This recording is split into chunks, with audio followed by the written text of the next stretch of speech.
Hello दोस्तों, कैसे हैं आप सब लोग। मैं सीए कौशल छात्र स्वागत करता हूं आप सभी लोगों का वर्ल्ड ऑफ इकोनॉमिक्स चैनल में। और आज पेश करते हैं इंडियन इकोनॉमिक डेवलपमेंट की वीडियो नंबर 7।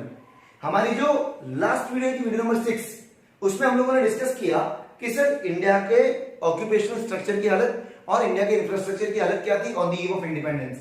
ये हम लोगों ने डिस्कस किया था पिछली वाली वीडियो में, जहां पर हम लोगों ने ऑक्यूपेशनल स्ट्रक्चर में बात करी थी 3 पॉइंट से रिलेटेड, एग्रीकल्चर, इंडस्ट्री और अनबैलेंस ग्रोथ। और इंफ्रास्ट्रक्चर के हम लोगों ने 4 पॉइंट डिस्कस किए थे, railways, roads, air and water transport और कम्युनिकेशन। देखिए आज की जो हमारी वीडियो होने वाली है ये हमारी इस चैप्टर की लास्ट वीडियो होगी, तो प्लीज इस वीडियो को अच्छे से देखिएगा। आज हम लोग टॉपिक डिस्कस करने वाले हैं वो टॉपिक इंपॉर्टेंट है, एग्जाम पॉइंट ऑफ व्यू से भी और कंसेप्चुअल पॉइंट ऑफ व्यू से भी। देखिए अभी तक हम लोगों ने जितनी भी चीजें पढ़ी है, अगर हम बात करें जब से हम लोगों ने वीडियो नंबर 1 से स्टार्ट किया तब से लेकर अभी तक वीडियो नंबर 6 तक हम लोगों ने जो भी पढ़ा है उसमें हम लोगों को ये समझ आया कि ब्रिटिशर्स ने इंडिया की हालत बहुत खराब करके रख दी थी। एक 190 इयर्स जब तक ब्रिटिशर्स इंडिया में थे, जब तक उन्होंने कॉलोनियल रूल इंडिया में रखा, तब तक ब्रिटिशर्स ने इंडिया की हालत इतनी खराब कर दी कि इंडिया की इकोनॉमी एक स्टैग्नेंट और बैकवर्ड इकोनॉमी बन चुकी थी। हम लोगों ने देखा था कि एग्रीकल्चर सेक्टर की अगर हम बात करें तो एग्रीकल्चर सेक्टर की हालत क्या हो चुकी थी।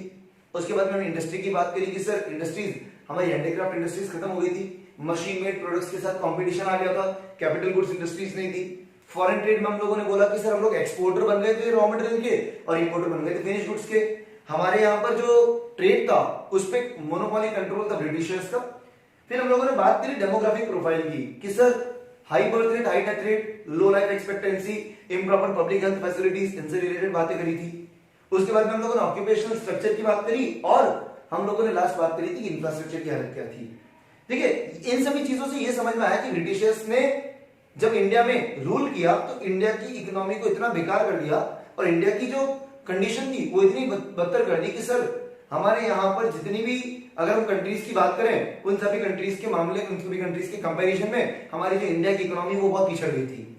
अब सर ब्रिटिशर्स इंडिया में आए थे, सबसे पहले मैंने आपको एक चीज बताई, ब्रिटिशर्स जब इंडिया में आए थे फर्स्ट टाइम तो उनका मेन पर्पस ये नहीं था, मेन मोटिव नहीं था कि रूल करना है इंडिया में। उनका मेन मोटिव था कि इंडिया में ट्रेड करने आए थे। फिर वो तो बैटल ऑफ प्लासी हुआ 1757 में, उसके बाद उन लोगों को यहाँ पर इंडिया के अंदर रूल करना पड़ा और उन्होंने रूल किया, 190 इयर्स तक रूल भी किया और 190 इयर्स तक इंडिया को पूरा एक्सप्लॉइट किया। सर ब्रिटिशर्स का क्या कहीं इंडिया में कोई पॉजिटिव कंट्रीब्यूशन रहा क्या? 190 इयर्स तक वो रहे, 190 years is a long span of time. 190 years तक जब ब्रिटिशर्स इंडिया में थे तो क्या उन्होंने कुछ पॉजिटिव कंट्रीब्यूशन किए क्या इकोनॉमी में? तो आज हम लोग उन्हीं पॉजिटिव कंट्रीब्यूशंस की बात करेंगे कि ब्रिटिशर्स ने कौन कौन से पॉजिटिव कंट्रीब्यूशंस किए हमारे इंडियन इकोनॉमी में। तो देखिए शुरू करते हैं आज का हमारा topic, positive contributions of Britishers during colonial rule. देखिए क्या बोला है पहला पॉइंट, इंट्रोडक्शन ऑफ रेलवेज। ये मैं आपको पहले भी बता चुका हूं कि रेलवेज ब्रिटिशर्स इंडिया में लेके आए थे। इन ब्रिटिशर्स ही एकमात्र ऐसे पर्सन थे जिन्होंने इंडिया में रेलवेज को इंट्रोड्यूस किया। हालांकि उनका मोटिव ये था कि वो खुद के बिजनेस को एक्सपैंड करना चाहते थे। वो ये चाहते थे कि सर उनके जितने भी फिनिश गुड्स है वो ब्रिटेन से जो आ रहे हैं वो इंडिया के इंटीरियर तक पहुंचे और इंडिया के इंटीरियर से जो रॉ मटेरियल है वो ब्रिटेन तक इजीली पहुंचाया जा सके। तो ब्रिटिशर्स ने रेलवेज को इंट्रोड्यूस किया for the sole benefits of Britishers only. But जब after colonial rule on the eve of independence अगर हम बात करें, जब ब्रिटिशर्स चले गए तो उसके बाद से ही जो रेलवेज है वो एक की फैक्टर साबित हुआ इंडिया के इकोनॉमिक डेवलपमेंट में। देखिए क्या हो रहा है, this was the most positive contribution of British government during colonial rule in India. Railways were introduced with the motive of expecting benefits solely for them. Britishers ने खुद के बेनिफिट्स के लिए ही रेलवेज को इंट्रोड्यूस किया था। Railways were introduced for transportation of raw material from India to Britain and for transportation of finish goods from Britain to India. ये हम लोग पहले भी पढ़ चुके हैं।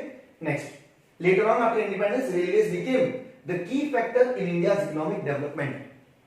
आगे बात समझ में, रेलवे एक की फैक्टर बन गया सर इंडिया के इकोनॉमिक डेवलपमेंट में। क्लियर हुआ सभी को? ठीक। अब सेकंड जो पॉजिटिव कंट्रीब्यूशन ब्रिटिशर्स का था, देखिए पहला कंट्रीब्यूशन और सबसे बड़ा कंट्रीब्यूशन तो ये था कि ब्रिटिशर्स ने इंडिया में रेलवेज इंट्रोड्यूस कर दिया। ब्रिटिशर्स ने जो रेलवे इंट्रोड्यूस किया, आज हमारी पूरी इकोनॉमी रेलवेज पर टिकी हुई है। हमारे जो मेट्रो सिटीज है, हमारे जो यूं कहे कि लार्ज नंबर ऑफ पॉपुलेशन है वो कम्यूट करती है रेलवेज के थ्रू। तो आज हमारी इकोनॉमी सोनली रेलवेज पर डिपेंडेंट है। अगर रेलवेज एक दिन के लिए भी बंद हो जाए तो हमारी इकोनॉमी शटर कर सकती है। देखिए ये तो था ब्रिटिशर्स का पॉजिटिव कंट्रीब्यूशन पहला इंट्रोडक्शन ऑफ रेलवेज। सेकंड बात करें कमर्शियलाइजेशन ऑफ एग्रीकल्चर। हम लोगों ने जब फर्स्ट वीडियो देखी तो हम लोगों ने बोला कि सर ब्रिटिशर्स के आने से पहले यानी कि कॉलोनियल रूल से पहले फार्मर्स एग्रीकल्चर को सोर्स ऑफ लाइवलीहुड मानते थे और खेती बाड़ी करते थे for self consumption and for village artisans. वो जो भी एग्रीकल्चर के लिए क्रॉप्स वगैरह ग्रो करते थे, एग्रीकल्चर में जितनी भी क्रॉप्स उनकी होती थी वो खुद के लिए खाने के लिए और विलेज आर्टिसंस के लिए क्या करते थे, ग्रो करते थे। तो जितनी भी खेती बाड़ी हो रही थी उसका बेनिफिट सिर्फ किसके लिए था कि सर हम लोग वो लोग क्या कर सके, सेल्फ कंजम्पशन के लिए यूज कर सके। But during colonial rule Britishers का जो फोर्स कमर्शियलाइजेशन था, मैंने आपको बताया था कि ब्रिटिशर्स ने मोर अमाउंट ऑफ प्राइसेस भी कैश क्रॉप्स के लिए रेदर देन फूड क्रॉप्स, और ब्रिटिशर्स ने एडवांसेस भी दिए थे कि सिर्फ एडवांस लीजिए और हम लोगों को फूड कैश क्रॉप्स उगा के दीजिए, इंडिगो, जूट, कॉटन वगैरह का। तो ब्रिटिशर्स के जो फोर्स कमर्शियलाइजेशन था उसने क्या करवाया कि एग्रीकल्चर को कन्वर्ट करवाया from subsistence farming to commercial farming. देखिए क्या बोला है, before colonial rule farmers used agriculture as a source of subsistence and for self consumption, ये हम लोग पहले पढ़ चुके। and during colonial rule forced commercialization of agriculture brought new employment opportunities and revenue recognition opportunities। Sir जब forced commercialization हुआ ना तो हुआ क्या, एग्रीकल्चर के अंदर एम्प्लॉयमेंट अपॉर्चुनिटीज बढ़ने लगी, लोगों की जरूरत पड़ने लगी एग्रीकल्चर के अंदर। जब पता लगने लगा कि खेती बाड़ी से पैसा कमाया जा सकता है और खेती बाड़ी से पैसा कमाया जाने लगा तो एम्प्लॉयमेंट अपॉर्चुनिटीज इंक्रीज होने लगी और इकोनॉमी के अंदर रेवेन्यू क्या होने लगा, इंक्रीज होने लगा। आई बात समझ में? आज के टाइम में जितनी भी खेती बाड़ी होती है उसमें से मोस्ट ऑफ जो एग्रीकल्चर का प्रोडक्शन होता है वो होता है फॉर कमर्शियल पर्पस। आई बात समझ में? ठीक, ये आज के हमारे 2 टॉपिक है। आगे हम लोग और 3 टॉपिक्स की बात करते हैं। एक बार आप लोग ये फटाफट नोट डाउन कर लीजिए, आगे हम अगले टॉपिक्स देखते हैं। फास्ट एक बार नोट डाउन करिए। देखिए अब हम लोग बात करते हैं बाकी के कुछ कॉन्ट्रीब्यूशंस की, जो पॉजिटिव कॉन्ट्रीब्यूशन साबित हुए ब्रिटिश गवर्नमेंट के इंडिया के लिए। हम लोगों ने 2 चीजें देखी, इंट्रोडक्शन ऑफ रेलवेज और सेकंड हम लोगों ने बात करी कि सर कमर्शियलाइजेशन ऑफ एग्रीकल्चर। अब थर्ड पॉइंट पे आते हैं। थर्ड है sir introduction of monetary system of exchange. जी हाँ, मॉनेटरी सिस्टम, मनी का जो इंट्रोडक्शन है वो ब्रिटिशर्स की देन है। पहले ब्रिटिशर्स के आने से पहले, कॉलोनियल रूल से पहले इंडिया में जो सिस्टम चलता था गुड्स और सर्विसेज को एक्सचेंज करने का, वो था बार्टर सिस्टम। हम लोग गुड्स के बदले में गुड्स या गुड्स के बदले में सर्विसेज एक्सचेंज करते थे। फिर जब ब्रिटिशर्स आए तो बार्टर सिस्टम इतना इफेक्टिव नहीं रहा, तो ब्रिटिशर्स ने एक नया सिस्टम इंट्रोड्यूस किया, वो तो मॉनेटरी सिस्टम, जहां पर किसी भी कमोडिटी की वैल्यू को एक स्टैंडर्ड यूनिट के बेसिस पर मेजर किया जा सके, वो सिस्टम ब्रिटिशर्स ने इंट्रोड्यूस किया और उस सिस्टम को नाम दिया मॉनेटरी सिस्टम ऑफ एक्सचेंज। जो आज हम लोग मनी देख रहे हैं, रुपया पैसा जितना भी हम लोग देख रहे हैं, ये कहीं ना कहीं जो देन है ये ब्रिटिशर्स की है। अगर ब्रिटिशर्स नहीं होते तो हो सकता है बार्टर सिस्टम को खत्म होने में थोड़ा ज्यादा टाइम लग जाता। देखिए क्या बोला है, before colonial rule barter system was used for exchange of goods and services. During colonial rule barter system was no longer effective and britishers brought new system of exchange, monetary system. Monetary system facilitated division of labor, specialization and large scale production. और जब monetary system आया तो easily labour का division possible हुआ। मतलब हमें जितनी labour चाहिए थी उतनी रखते थे, हम उसी के बिहार पे पेमेंट करते थे, हम लोग स्पेशलाइजेशन करवा सकते थे, हम लोग लार्ज स्केल प्रोडक्शन भी करवा सकते थे। तो मॉनेटरी सिस्टम ने काफी चीजें इंक्रीज करी और जैसे जैसे मॉनेटरी सिस्टम ग्रो हुआ, इकोनॉमी के अंदर प्रोडक्शन इंक्रीज हुआ, डिवीजन हुआ, लेबर का प्रॉपर स्किल स्पेशलाइजेशन आया, स्किल्स स्पेशलाइज हुई। तो ये जो सब चीजें थी, ये जो मॉनेटरी सिस्टम आने के बाद हुआ। हम लोगों ने मैक्रो इकोनॉमिक्स में भी पढ़ा था कि सर बार्टर सिस्टम, जिसको हम सीसी इकोनॉमी बोलते हैं, उसको रिप्लेस कराने में सिर्फ एक ही चीज का हाथ है, वो है ब्रिटिशर्स का। आई बात समझ में? फोर्थ बात करते हैं क्या था, fourth is control on famines. Famines मतलब आप लोगों ने पढ़ा होगा 6, 7, 8 में। फेमाइंस मतलब होता है भूखमरी, जिसको हम लोग भूखमरी बोलते हैं, जहां पर फूड की शॉर्टेज हो जाती है। फूड की शॉर्टेज होने का मतलब है सर खाने के लिए अगर फूड प्रॉपर अवेलेबल नहीं है, फूड क्रॉप्स वगैरह अवेलेबल नहीं है, तो बहुत सारे लोग भूख की वजह से जो मर जाते हैं, तो उसको हिंदी में फेमाइंस को भूखमरी बोला जाता है। तो ये जो फेमाइंस आए थे, अगर हम बात करें ड्यूरिंग कॉलोनियल रूल, बहुत सारी बार फेमाइंस आए, बहुत सारी बार फेमाइन ने हिट किया इंडिया को। फेमाइंस मतलब जब उस टाइम बहुत सारी बार इंडिया के अंदर फूड की बहुत ज्यादा एक्सेस शॉर्टेज हो गई थी, लाखों लोग उस टाइम फूड की शॉर्टेज की वजह से उनकी डेथ हो गई थी। अब जब ब्रिटिशर्स का जो कॉलोनियल रूल था, उस टाइम पे फेमाइंस ने अफेक्ट तो किया, पर उस टाइम पे फेमाइंस को कंट्रोल किया जा सका। क्यों? ब्रिटिशर्स ने ट्रांसपोर्ट फैसिलिटीज काफी डेवलप करी थी, उन्होंने रेलवेज बनवाए थे, रोड्स बनवाई थी, उन लोगों ने proper air and water transport facilities available करवाई थी, जिसकी वजह से फूड क्रॉप्स का इजीली ट्रांसपोर्टेशन हो पाया फेमाइन अफेक्टेड एरियाज में। तो जहां पे भी फेमाइन अफेक्ट हुए थे वहां पर फूड क्रॉप्स को इजीली ट्रांसपोर्ट किया जा सकता था। अब ब्रिटिशर्स भी चाहते थे कि कहीं ना कहीं फेमाइन कंट्रोल हो। क्यों? क्योंकि अगर एक लार्ज नंबर ऑफ पॉपुलेशन खत्म हो जाएगी तो ब्रिटिशर्स को जो रॉ मटेरियल चाहिए वो रॉ मटेरियल अगर ये कि क्रॉप्स को कल्टीवेट करने के लिए, क्रॉप्स को प्रोड्यूस करने के लिए जब पॉपुलेशन नहीं बचेगी तो कहीं ना कहीं ब्रिटिशर्स का नुकसान था। तो ब्रिटिशर्स भी चाहते थे कि फेमाइन कंट्रोल हो। तो जितना भी ट्रांसपोर्ट फैसिलिटीज वगैरह जो ब्रिटिशर्स ने इंट्रोड्यूस करी थी, ट्रांसपोर्ट फैसिलिटीज को यूज करके फूड ग्रेन्स वहां सप्लाई करवाए गए जहां फेमाइन हो रहे थे।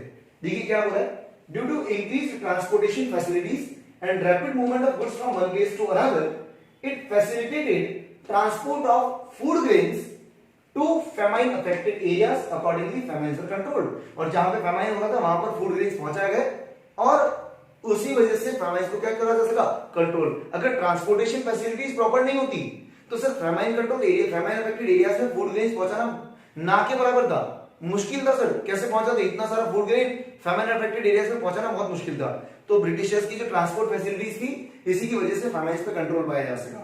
नेक्स्ट लास्ट है इफेक्टिव एडमिनिस्ट्रेशन सिस्टम। एडमिनिस्ट्रेशन मतलब मैनेजमेंट करने का तरीका।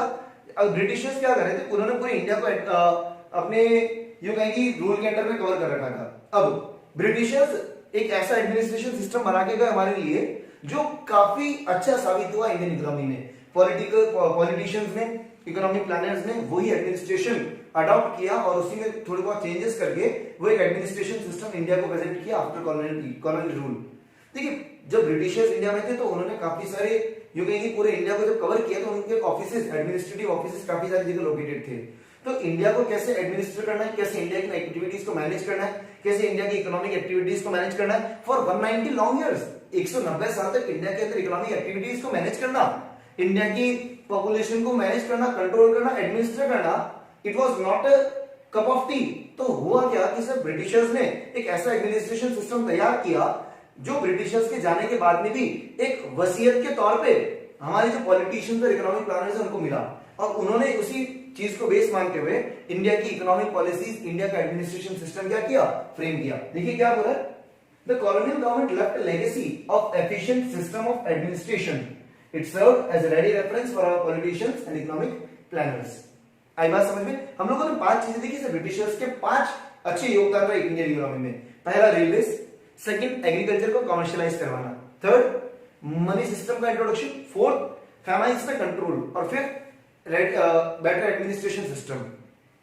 ब्रिटिशर्स की जो 5 कॉन्ट्रीब्यूशन है काफी अच्छे कॉन्ट्रीब्यूशन माने गए जो इंडिया में एक काफी अच्छा उन्होंने यूं कहे कि पॉजिटिव इंपैक्ट रखा। ब्रिटिशर्स का, ब्रिटिश रूल ने जो कॉलोनियल रूल रहा उस टाइम के जो पॉजिटिव इंपैक्ट थे, ये 5 ऐसे पॉजिटिव इंपैक्ट थे जिसको आज भी याद किया जाता है ब्रिटिशर्स के कॉलोनियल रूल की वजह से। तो आज हम लोगों ने जो भी चीजें देखी है एक बार आप फटाफट पहले इसे नोट डाउन करिए। आगे हम कुछ और टॉपिक्स पे बात करेंगे, कुछ और चीजें देखनी है, 1 मार्क से रिलेटेड कुछ आपको चीजें बतानी है। एक बार फटाफट आप इसे नोट डाउन करिए, आगे हम लोग बात करते हैं फास्ट।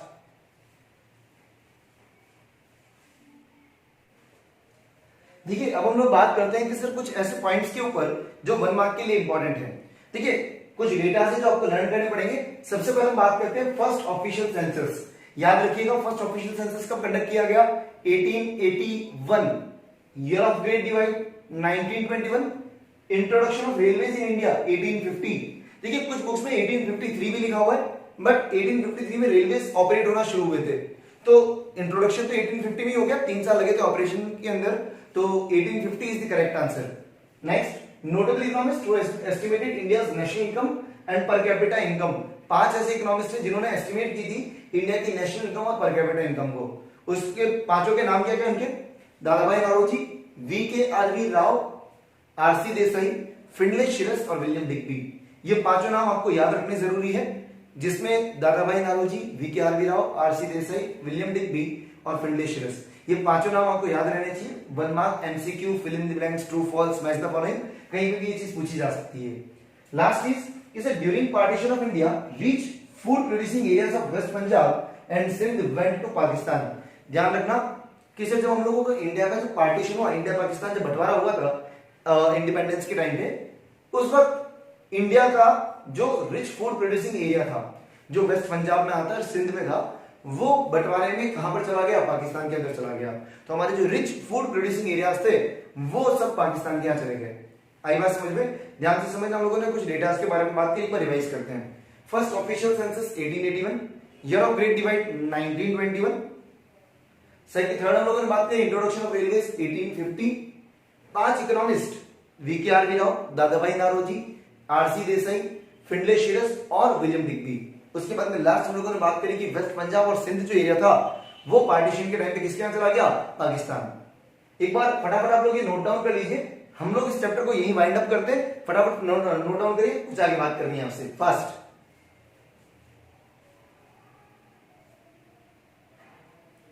देखिए आज हम लोगों ने जो टॉपिक लिया वो टॉपिक था सर इंफ्रास्ट्रक्चर की condition, sorry positive contribution of Britishers during colonial rule.